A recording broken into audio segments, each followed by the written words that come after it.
앞으로 모시겠습니다.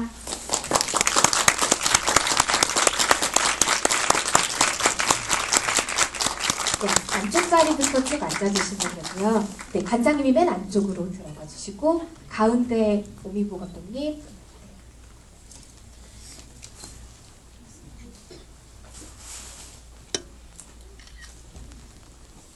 네, 다 착석해 주시면 바로 시작할게요.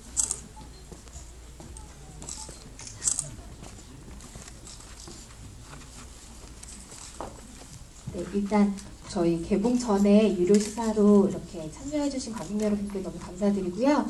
일단 감독님과 관장님 한 번씩 인사 말씀 먼저 부탁드릴게요. 네, 감독님 먼저 할게요.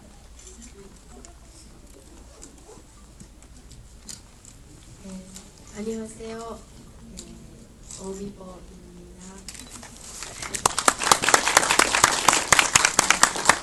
今日は、月曜日ですよね。週の初めの、1週間頑張るぞっていう日の夜にこんなちょっと重い映画を見に来ていただいてありがとうございます。 오늘은 월요일이잖아요. 이제부터 한 주일 또 힘내자 하는 그런 날일 텐데 이 저녁 시간에 이렇게 무거운 영화 보러 와주셔서 감사합니다. 네, 그리고 관장님도. 네, 저는 중앙아동보존기관 장하정입니다. 오늘 또 한 아이가 또 세상을 떠났습니다. 이렇게 아동학대가 많이 발견되는 이 시점에서 이 영화가 우리 한국 사회에서 또 한 번의 경종을 울려서 아이들을 조금 더 사랑하고 제대로 된 양육 방법으로 아이들을 키웠으면 하는 그런 바람을 가져봅니다. 만나서 반갑습니다.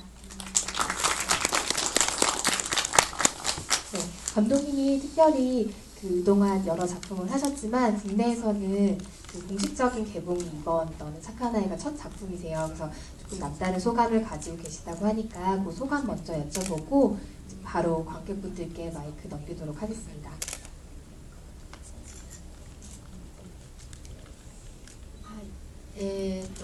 私にとって4本目の映画になりまして、これまでは、日本での公開はもちろんなんですけれども、海外での、劇場公開というのは映画祭はあるんですけれども、こうやって、興行として劇場で公開してくださることが今回4本目にして初めてなんですね。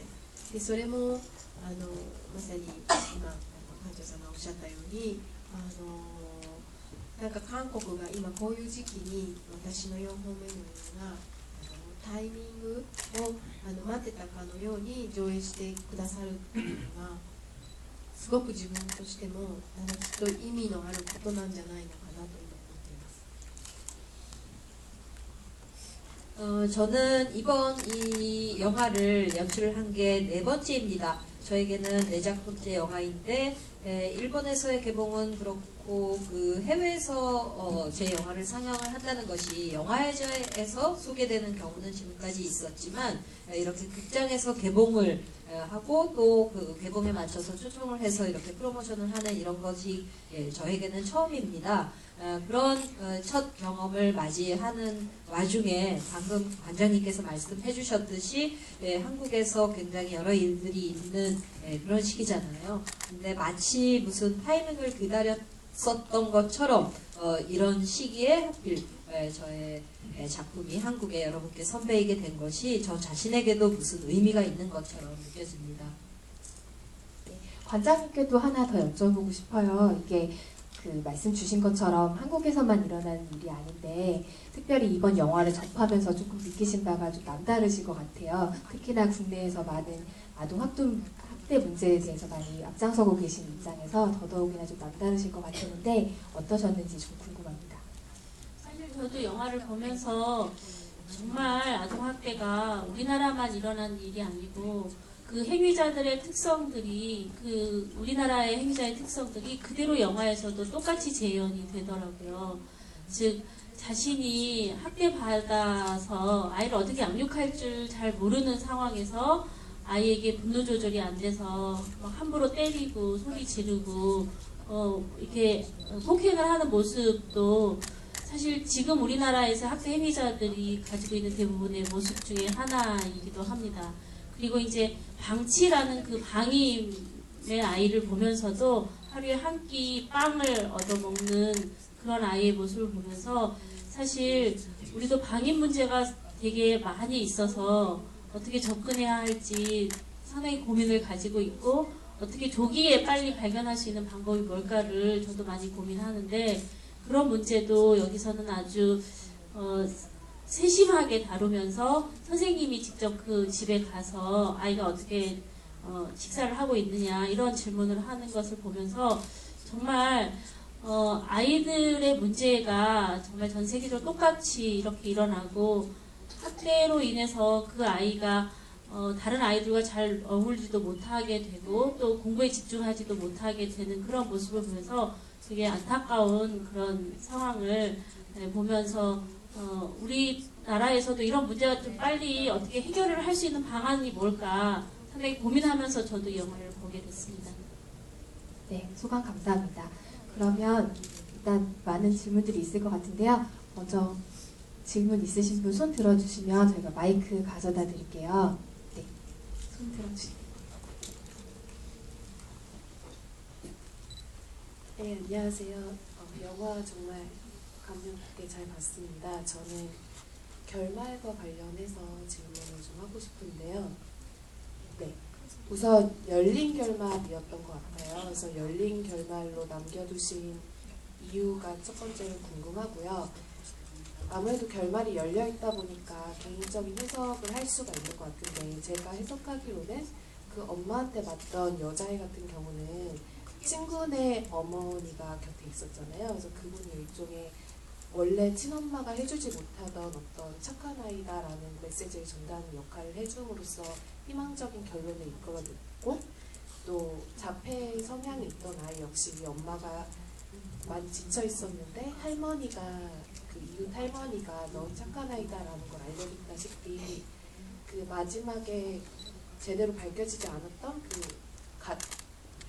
계부? 그러니까 가짜 아빠로 인해서 고통받던 남자아이의 경우는 그 친부모나 혹은 가짜 아빠가 해주지 못하던 너는 착한 아이다라는 메시지를 그 마지막 장면에 문을 두드리던 담임 선생님이 해줌으로써 그 아이에게 역시 희망적인 미래 혹은 희망적인 메시지를 전달할 거다라는 거를 암묵적으로 드러냈다고 저는 해석을 했거든요. 그래서 아까 처음에 질문했던 것처럼 열린 결말을 한 의도와 그리고 이렇게 긍정적으로 바라보는 저의 시각이 맞는 건지 어떻게 생각하시는지에 대해서 좀 질문을 하고 싶습니다.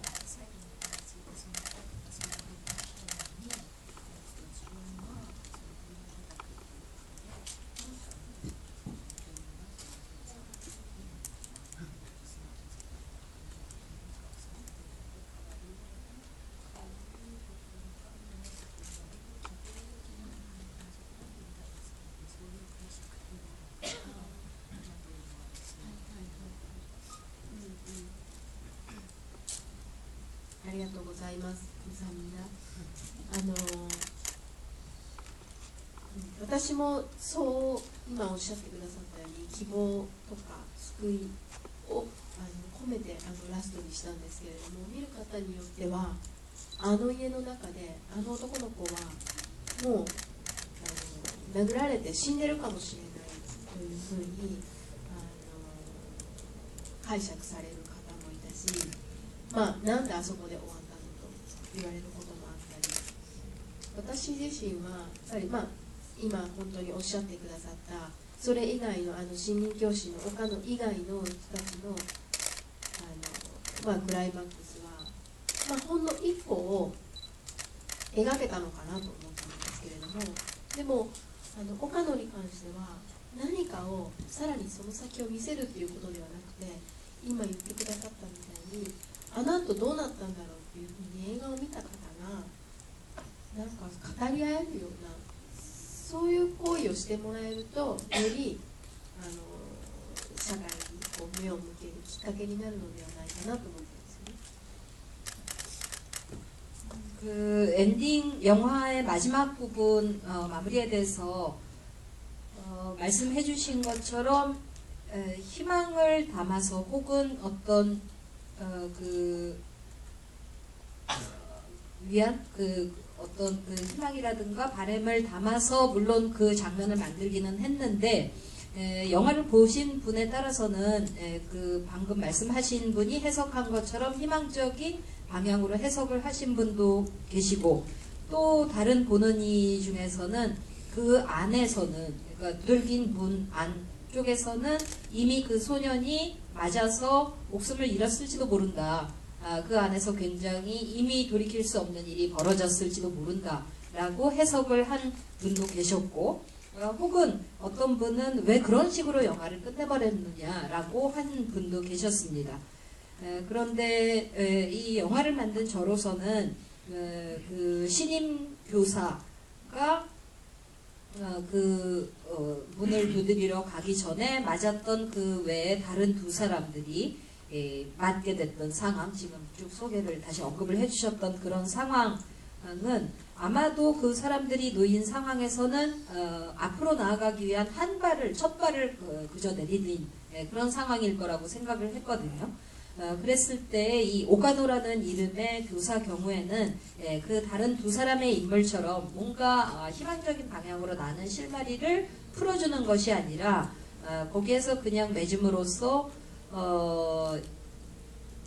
보고 난 사람이 그 이후에 대해서 어떻게 되었을까 계속 마음이 쓰이고 그 후에는 어떨까 그 안에 대해서 궁금해하고 이후의 상황에 대해서 알고 싶어하는 그런 상황으로 끝냈으면 좋겠다는 생각이 들었습니다. 그렇게 보신 분이 영화를 보고 나서 그 너머에는 어떤 일이 일어났을까에 대해서 이야기를 나눈다거나 뭐 그런 식이 만약에 된다면 사회에 조금 더 눈을 돌릴 수 있는 계기가 되지 않을까라는 생각을 하였습니다. 네, 또 다음 질문 있으신 분?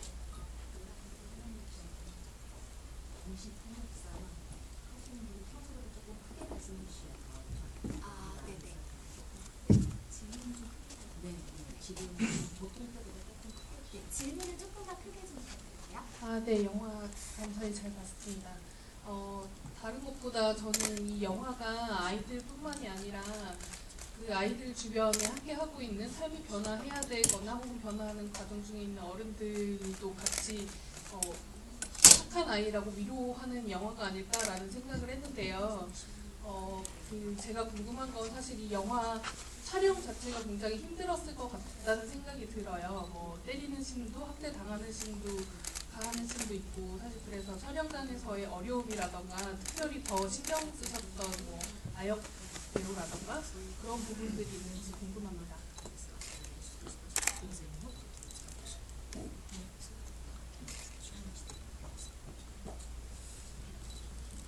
네.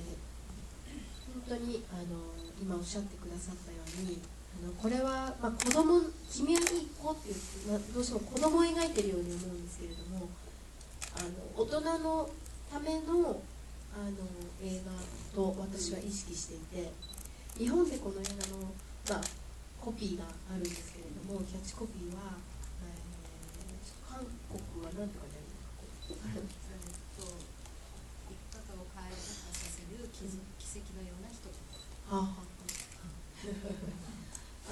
日本だと抱きしめられたい、子供だって大人だってっていうのがキャッチコピーなんですね。だからまさにおっしゃってくださった撮影自体は今日虐待のシーンを描きました。明日認知症のおばあちゃんを描きます。その翌日に学級崩壊を描いてさらにその翌日に自閉症の男の子を撮りますっていう毎日が社会問題を描くっていう私一体今何の映画撮ってるんだってちょっとパニックになるような感覚もあったぐらいすごくエネルギーを使いました。 너는 착한 아이라는 영화 제목을 딱 보시면 정말 무슨 아이들을 그리고 있는 아이들의 영화인 것으로 다가오기 십상인 부분이 있을지 모르겠지만 지금 말씀해 주신 것처럼 저는 어른을 위한 영화이기도 하다라는 것을 어른을 위한 영화다라는 의식을 가지고 찍었었거든요.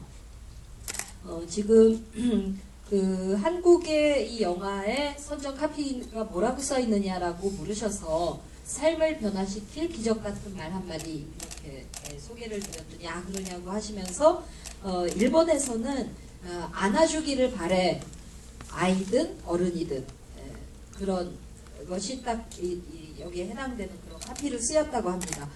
그래서 그 일본에서 사용됐던 그 말은 지금 질문자께서 해주신 바로 그 부분이었던 것 같거든요. 그런 측면이 있고요.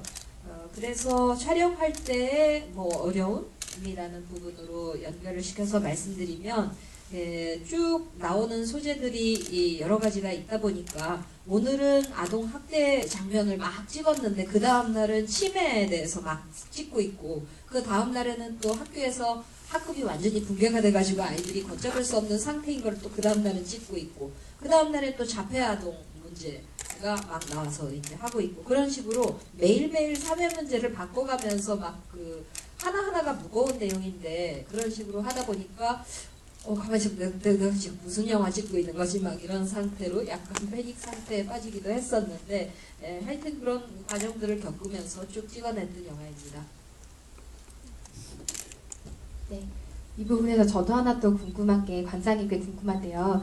이 영화 속에서는 실제 아이들도 이제 연기를 하던 아이도 있지만 거의 일반 학생들을 많이 써서 연기를 시켰다고 말씀 주셨었거든요. 실제로 이런 뭐 방임이나 폭력이나 이런 거를 당하는 실제 아이들을 더 많이 보시는 기회들이 굉장히 많으실 텐데 이게 되게 다큐적으로도 풀어놓으셨고 영화 속에서는 그렇지만 어쨌든 연기를 하는 거잖아요. 실제로 또 보신 입장에서는 또 조금 그런 모습이 좀 달라 보였을 것 같아요. 그런 실제 아이들을 보는 상황으로서 그런 거는 약간 계속해서 뭔가 바꿔보시려고 노력을 하시는데 쉽사리 바뀌지 않는 부분들도 있어서 더 마음도 아프실 텐데 그 부분에 대해서 좀 말씀 좀 부탁드릴게요.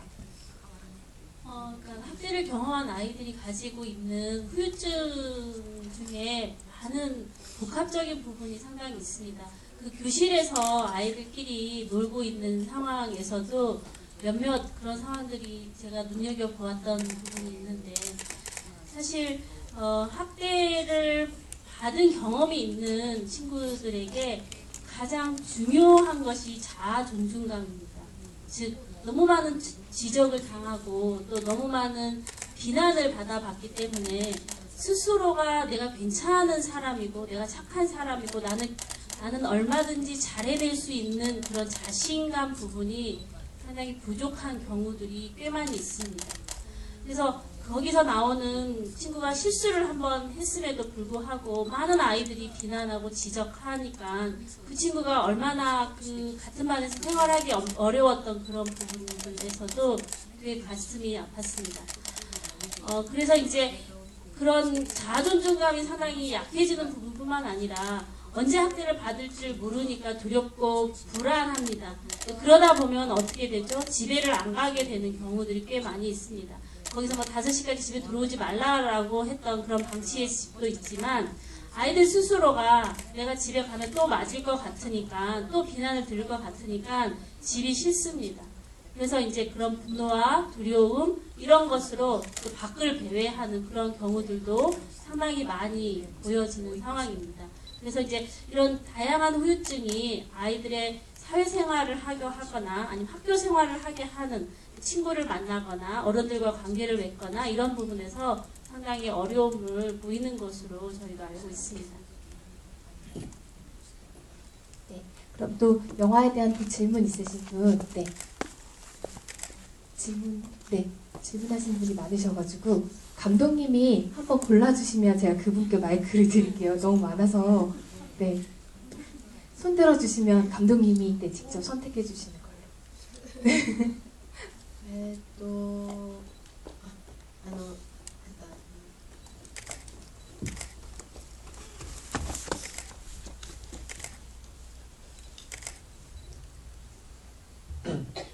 '네, 안녕하세요. 김성민이라고 하는데요. 일단 죄송한데 평소보다 조금 크게 말씀해 네. 주시겠어요? 네네, 김성민이라고 하고요. 일단 제가 영화 쪽도 많이 공부하고 있는데 일단 감독님께 영화적으로 되게 정말 잘 만드셨다라는 생각이 들더라고요. 다른 상업 영화들보다도 그런 장면 사이의 이미지라든지 그런 소리를 통해서 전환되는 느낌이 굉장히 매끄러워서 진짜 잘 만들었다라는 생각이 영화 내내 들었었고요.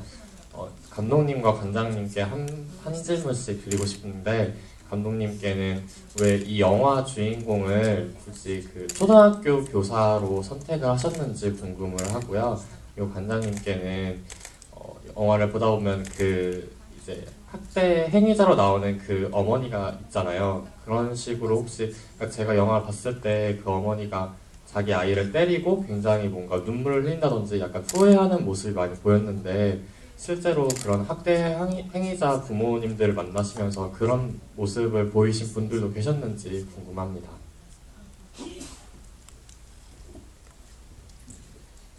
ありがとうございます。감사합니다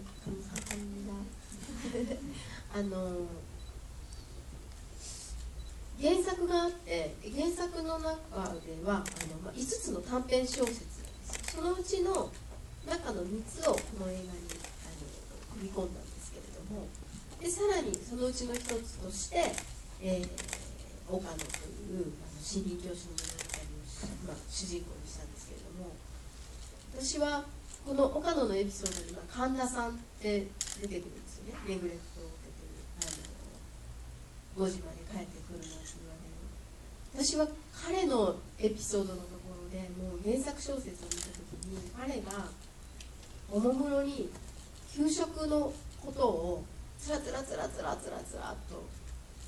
来週の給食をずっと暗記で言えるんですよね。もうその時に私は小説を読んでもう涙が溢れて、もう一生懸命もうご飯だ給食が彼の唯一のご飯なんでしょうね。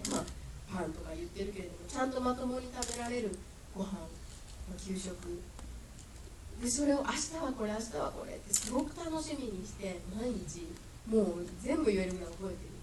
もうそこが私はすごく涙が出て、でもうその教師との、ネグレクトの児童とのエピソードを描きたくて、でその児童を見てどうするっていう、若者教師を描きたくて彼を主人公にしました。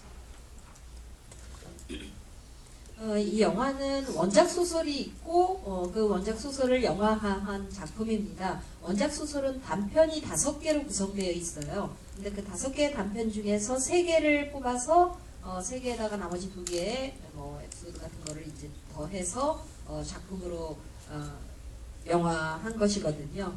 근데 그 선택한 단편 중에 하나에는 오가노라는 신참 교사가 나옵니다. 여기에서 활용되었던 내용이죠. 그리고 그 오카노 신참 교사가 나오는 그 소설 안에는 간다라는 아이가 나오는데요. 영화에서 보셨다시피 5시까지는 집에 돌아오지 말라고 아버지한테 얘기를 듣고 있는 그 소년이죠. 근데 원작 소설에서 그 부분을 읽고 있을 때 이 아이가 급식 얘기를 막 하는 부분이 나옵니다. 급식의 메뉴를 하나하나 다 외우고 있는 거죠. 내일은 뭐가 나오고 모레는 뭐가 나오고 그 다음날 무슨 요일에는 뭐가 나오고 하면서 거의 암기를 하고 있듯이 급식 메뉴를 쭉 읊어대는데, 그 부분을 읽는데 너무너무 눈물이 쏟아져서 아주 멈추지가 않았습니다. 아마 그 아이는 하루에 한 끼 제대로 밥을 먹는 유일한 끼니가 학교의 급식인 것이고, 그래서 그 메뉴를 내일은 뭐가 나오고 모레는 뭐가 나오고 하면서 줄줄 외울 수 있을 만큼 다 꿰고 있고 기대를 하고 그러는 거죠. 그래서 그 부분을 읽을 때 정말 눈물이 멈추지가 않아서 그 얘기를 듣는 교사가 그런데 소설 안에서 이거를 어떻게 해야 될지 모르겠는 거예요. 그 이야기를 들은 정말 신임 교사가. 그래서 이 부분을 영화 안에서 꼭 이렇게 그렸으면 좋겠다 하는 생각을 하면서 주인공을 그 남자로 두게 되었습니다. 학대 행위자들의 아까 대물림에 대한 얘기를 했는데, 사실 연구 결과에서도 30%는 대물림을 합니다. 즉 나머지 70%는 살아서 생존한다는 얘기죠. 그 말은 무슨 말이냐면 나는 우리 엄마처럼 우리 아빠처럼 아이를 기르지 않을 거다라고 조금 더 고민하고 연구하고 노력하는 모습을 보이는 거죠. 근데 나머지 30%는 그 영화 속의 그 장면처럼 분노 조절이 잘 안 되는 상황이 되는 거죠. 그래서 아이가 뭔가 조금만의 실수를 하더라도 심하게 아이한테 폭행을 저지르고 소리를 지르고 자신이 가지고 있는 그 속상함을 그대로 표출하는 상황입니다. 그래서 이제 흉기자의 특성을 저희가 좀 자세히 분석을 해봤더니 개인적인 요인들이 꽤 있었습니다. 그 개인적인 요인들은 지금 얘기하는 그 술을 좋아하시거나 아니면 정신과적인 질환이 있어서 뭔가 아이에게 함부로 대하는 그런 경험들이 있었고요. 두 번째 상황에서는 부부 가족 생활에서의 갈등이나 가족 간의 문제가 있어서 그런 문제들을 가장 연약한 아이에게 표출하는 경우가 있었고요. 그리고 이제 여기서 중요한 포인트 중에 하나가 아이를 양육하거나 그 아이를 기르는 데 있어서 그 양육 태도나 가치관이 형성되지 않은 채 아이를 양육하는 경우들도 있었습니다. 그리고 이제 제가 마지막으로 보고 있는 가장 중요한 요인 중에 하나가 이 사회적인 요인 중에 하나입니다. 즉, 이 학대가 일어나고 있는 가족들은 그 가족에서는 다행히 옆집 그 놀이터에 가서 항상 만나는 공원에서 만나는 친구가 있어서 그게 해결을 할 수 있었는데 대부분의 학대가 일어나는 가족에서는 고립이 일어납니다. 즉 경제적으로 어렵고 만나는 사람도 없고 친척 사이에서도 이미 내놓아져 버린 상황이다 보니까 집의 문이 딱 닫히는 순간 점점점 학대는 강하게 일어날 수밖에 없는 거죠. 그래서 지금 말씀하신 그 엄마의 양육의 태도들을 주변에서 사실 많이 나타나는 학대 행위자들이 보여지는 많은 부분 중에 하나입니다. 그래서 이제 대책을 자꾸 얘기할 때 부모 교육을 시켜야 되겠다. 그리고 그 부모 교육은 아이를 임신했을 때 국가에서 아이 사랑 카드를 만들어 주면서 건강검진을 시키고 뭐 여러 가지를 하잖아요. 그럴 때 좀 같이 갔으면 좋겠다. 교육이 카드를 지금 나라에서 주면서 교육이 들어갔으면 좋겠다. 아니면 아이가 어린이집에 들어가거나 유치원에 들어가는 그때 카드를 발급할 때 좀 했으면 좋겠다. 그리고 초등학교, 중학교, 고등학교에 가면서 연령 발달에 맞춰서 아이 특성을 부모가 좀 알게 교육을 시키면 좋겠다. 이런 얘기가 이제 되는 거고요. 최근에 이제 너무 많은 사건들이 있으니까 부모도 자격증을 줘야 되는 거 아니냐. 우리가 운전하는데 다 자격증이 있는데 부모는 정말 아이를 양육하는, 정말 사람이 사람을 양육하는 건 정말 더 중요한 일이 아니냐. 여기에 자격증이 필요한 거 아니냐라는 얘기까지 최근에는 나오고 있습니다. 네, 다음 질문. 네, 이쪽 세 분. 저는 아동학대 방지 시민 모임에서 온 공혜정이라고 합니다. 오늘 저희 회원들이 평택에서 일어났던 원영애 사건이라고 학대로 사망한 그 사건의 그 부모 그 현장 검증에 갔다가 이 자리로 바로 왔습니다. 저와 함께. 저는 너는 착한 아이라는 제목을 봤을 때 정말 뭔가 이렇게 이 선생님이, 그러니까 영화를 보기 전에 선생님이 슈퍼맨처럼 아이를 구해내는 이야기인 줄 알았어요. 왜냐하면 저희 요새 그 현실적으로 아이들이 너무 학대로 사망을 하고 그에 따른 올바른 처벌이 이루어지지 않고 있고 또 사회적으로 자꾸 더 문제가 되기 때문에 영화상으로라도 뭐 어떤 슈퍼맨이 나타나서 너는 착한 아이다 이러면서 싹 아이를 구해내기를 바랬는데, 예, 지금 이제 제가 영화를 보고 나서는 이제 문제 제기에서 끝나신 것 같다는 생각이 들어요. 사실 저희처럼 뭔가 해결책을, 속 시원한 해결책이라든지 현실에서 일어나지 못한 무언가 그 카타르시스를 바라고 이렇게 왔던 사람들에게는 뭔가 미적지근할 수도 있는데 그 문제 제기에서 끝나지 않고 뭔가 이렇게 그 아동 학대에 대해서 속 시원한 해결책을 줄 수 있는 어떤 그런 계획은 갖고 계시지 않는지 여쭤보고 싶습니다.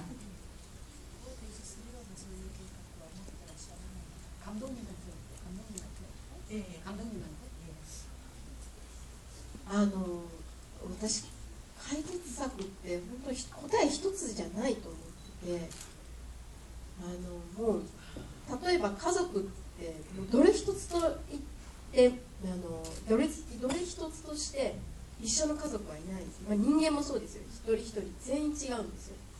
兄弟もそうだし本当にみんな違うのに、その中でまあ要は現実に起こっている社会問題を描きながら、そこでなんかスパッと解決しましたっていうのは、まあ、さっきちょっと質問してくださった方にも話したんですけれども、というよりは私はそのなんかこうモヤモヤっとしたもしかしたらストレスに思われたかもしれない、その気持ちこそがこの映画がその人の心に残って、モヤモヤでもいいんですけども、あの後どうなったんだろうって、すごい気持ち悪いわって思ってもらえる、それこそがいいと思うし、あと私はまあ問題解決スパッとではないんですけれども、この映画の中では森林教師が甥っ子に頑張ってってハグをされて、自分でまあ単純なんですけれども彼なりのピュアさでハグの宿題を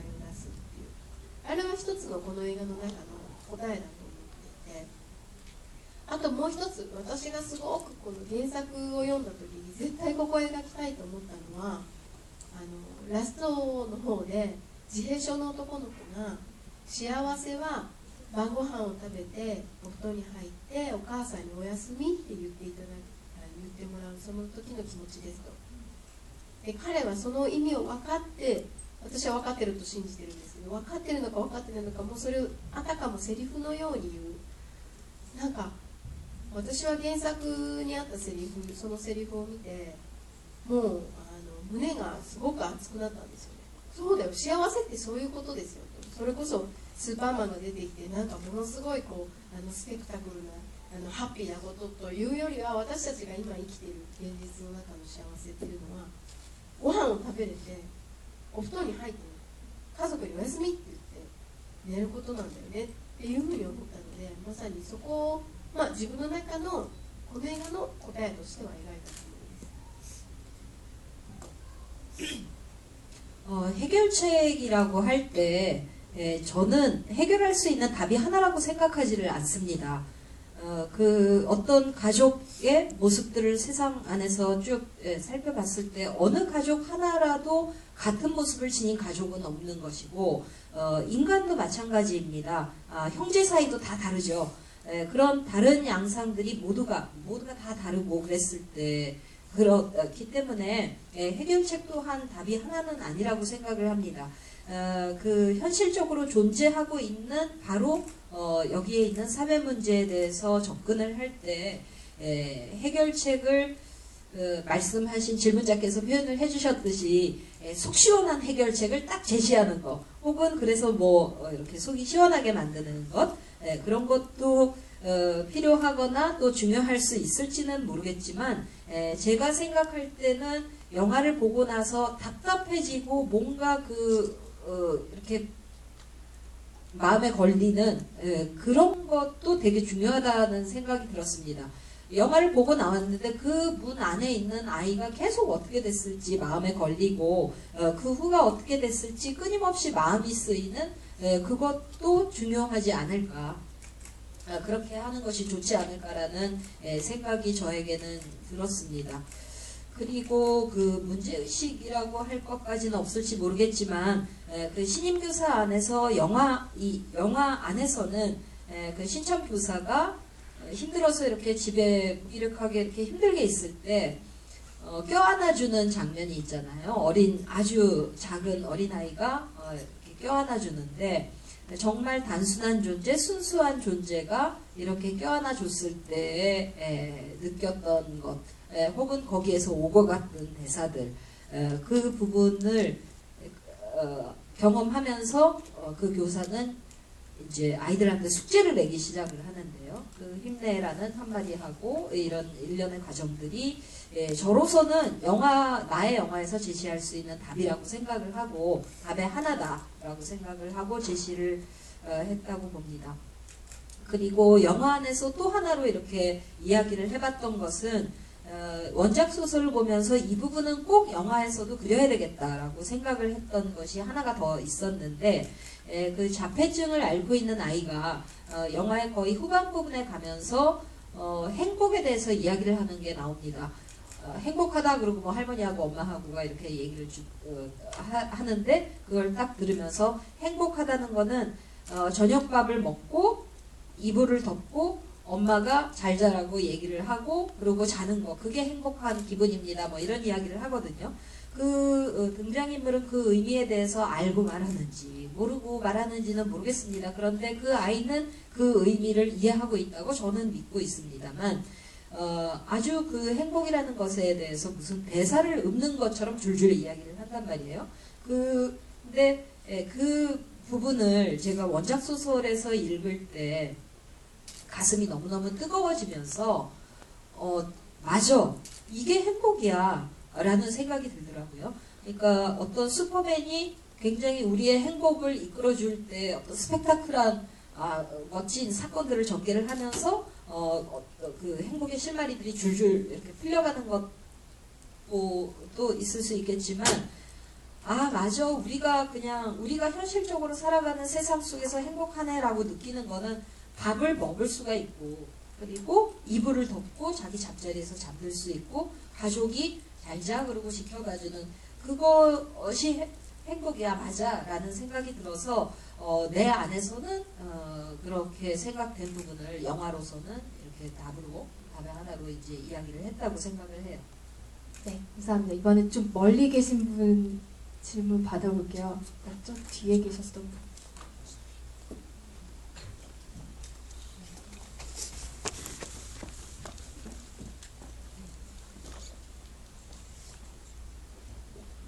저는 먼저 감독님께는 이 제목이 일본 원제도 너는 착한 아이인지 궁금하고요.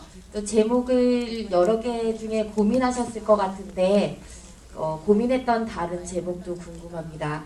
그리고 관장님께 궁금한 거는 저는 그 초등학교 선생님이 그 간다라는 아이의 집에 혼자 찾아갔을 때 굉장히 조마조마했거든요.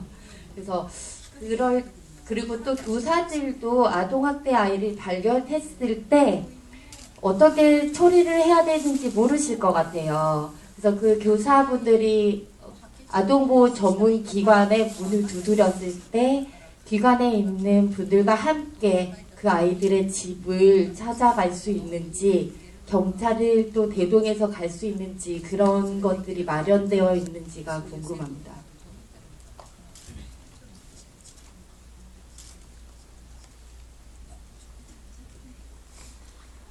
저도 사실 그 대목이 되게 조마조마했습니다. 이 행위자가 사실 일반적인 보통의 생각을 가지진 않았거든요. 왜냐하면 제일 만만한 존재에게 함부로 하는 사람이니까 다른 사람한테도 되게 함부로 합니다. 지금 현재 대한민국에서는 학대가 의심만 되면 그냥 112로 신고하도록 되어 있습니다.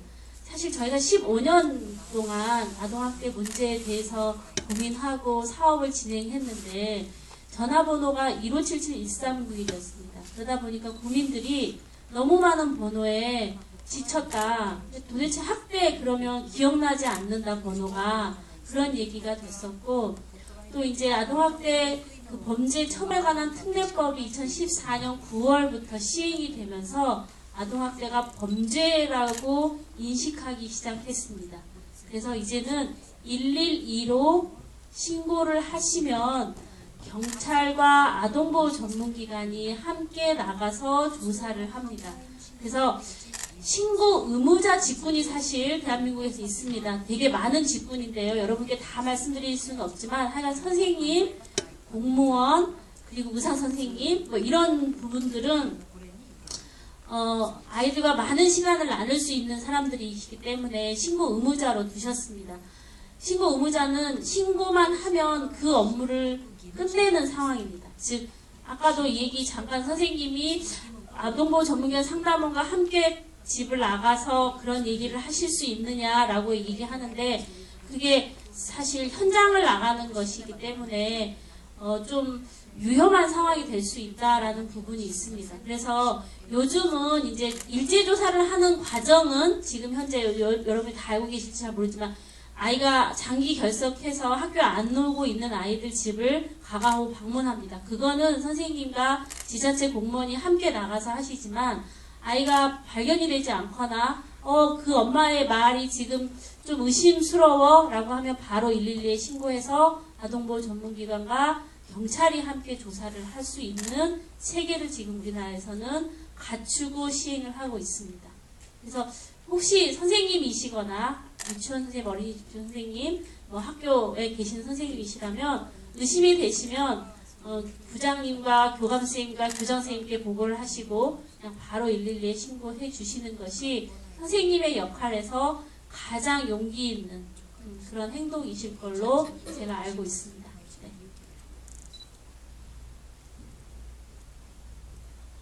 네. 君はいい子っていうのは、韓国語でもそのまま訳してくださってると思うんですけれども、小説のタイトルそのままなんですよね。変えてないので、でも私は小説を読んで、本当にその君はいい子って、もう単純に聞いたらすごくピュアな言葉だけれども、なんかその本当の奥にあるゾクッとするような現実をちゃんと見たような気がしたので、そのまま、原作通りのタイトルに映画をしました。 너는 착한 아이라는 영화의 제목은 일본에서도 그대로 그냥 그거 원래 있는 제목을 한국어로 그대로 번역을 했고요. 일본 제목이나 한국 제목이나 똑같습니다. 그리고 영화의 원작 소설이 같은 제목입니다. 그래서 일본어 원작 소설 제목과 그걸 영화한 일본 영화 한국의 번역된 영화 제목이 다 똑같습니다.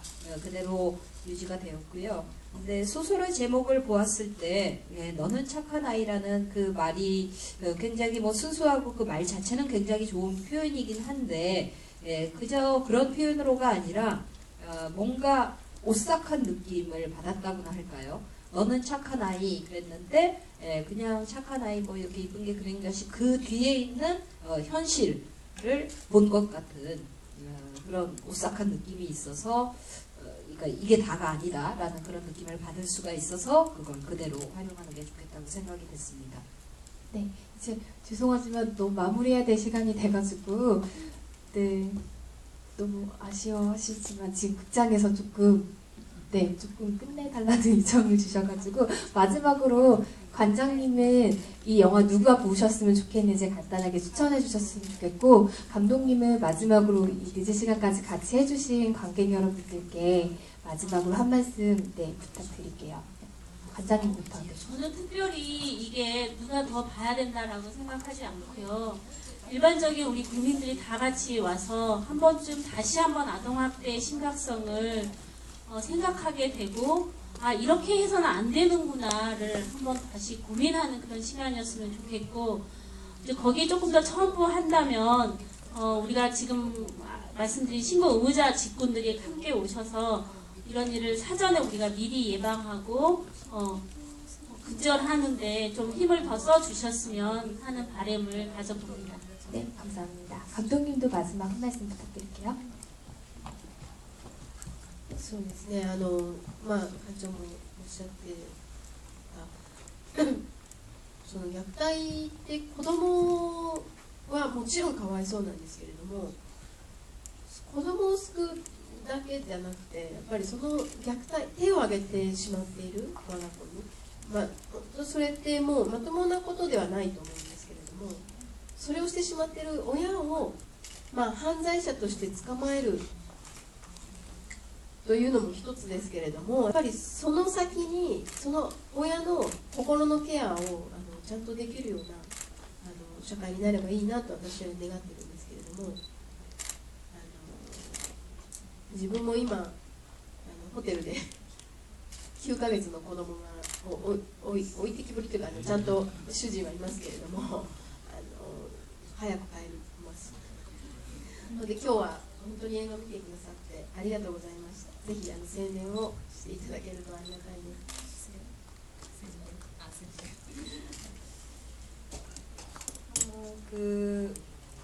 저기 학대 그 아이에 대해서